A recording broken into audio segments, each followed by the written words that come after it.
मैं हूं रंजन कुशवाहा, भारत लाइव तक से। जब से रामलला की प्राण प्रतिष्ठा हुई है तब से पीएम मोदी के पक्ष में अजब संयोग बनता चला जा रहा है। 22 जनवरी को प्राण प्रतिष्ठा रामलला की हुई थी। जो एनडी गठबंधन रामलला को काल्पनिक बताने में लगे थे, पैर टूटेगा तो अस्पताल में जाइएगा कि मंदिर में जाइएगा, वह खुद काल्पनिक हो गए हैं। हम उसका तथ्य भी बता रहे हैं। 22 जनवरी को आप लोगों को याद है कि रामलला का प्राण प्रतिष्ठा हुआ। 23 जनवरी को ममता बनर्जी बंगाल में अकेले चुनाव लड़ने की घोषणा कर दी। जी हाँ दोस्तों, एनडीए गठबंधन बंगाल से खत्म। बंगाल में कोई गठबंधन नहीं, ममता बनर्जी अकेले चुनाव लड़ेगी।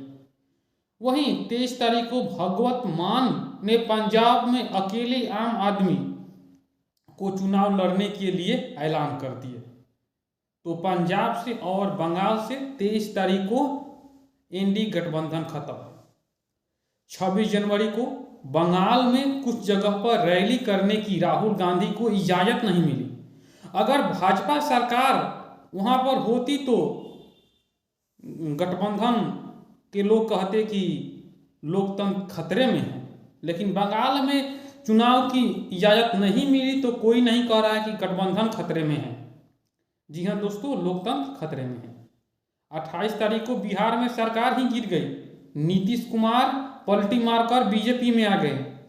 जी हाँ दोस्तों, नीतीश कुमार सभी नेताओं को एनडीए गठबंधन के लिए तैयार किए थे और जो मेन सूत्रधार था वही पलटी मारकर एनडीए में आ गया।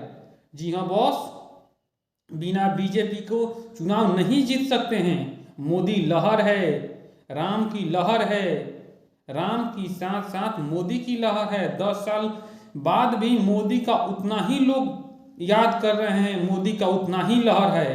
अब तो राम लहर के साथ भी है। वहीं शिक्षा मंत्री रामचरितमानस को काल्पनिक बताए थे, आज वह काल्पनिक शिक्षा मंत्री हो गए हैं। बिहार के जो शिक्षा मंत्री थे। वहीं तेजस्वी यादव कहे थे कि पैर टूटेगा तो अस्पताल में जाइएगा कि मंदिर में जाइएगा।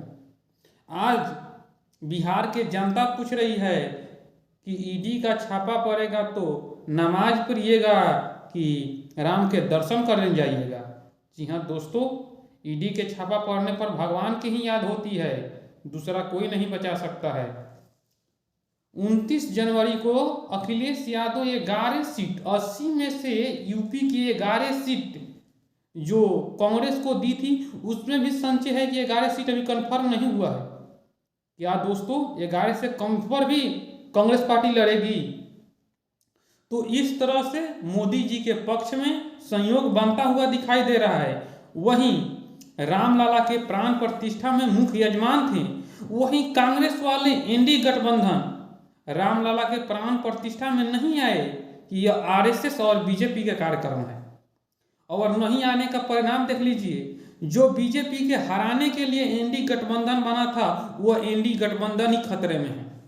जी हाँ दोस्तों, ये आप लोगों को सामने रिजल्ट दिखाई दे रहा है जो हमको सामने बयान दिए हैं, और ये जो तथ्य के साथ है। अब बिहार से तो एनडीए गठबंधन खत्म हो गया। वहीं केजरीवाल ने हरियाणा में ऐलान कर दिए हैं कि हम अकेले विधानसभा का चुनाव लड़ेंगे, यानी लोकसभा का चुनाव कांग्रेस और एनडीए गठबंधन के बैनर तले लड़ेंगे। और जब विधानसभा की बारी आएगी तो वही कांग्रेस को आप गाली देंगे, उसमें कमियां निकालेंगे। तो जनता इतना बुर्बक नहीं है। जी हाँ दोस्तों, अब देखने वाली बात होगी कि कांग्रेस जो है वह हरियाणा में उनका जो गठबंधन खतरे में दिखाई दे रहा है। पंजाब में तो खत्म हो गया।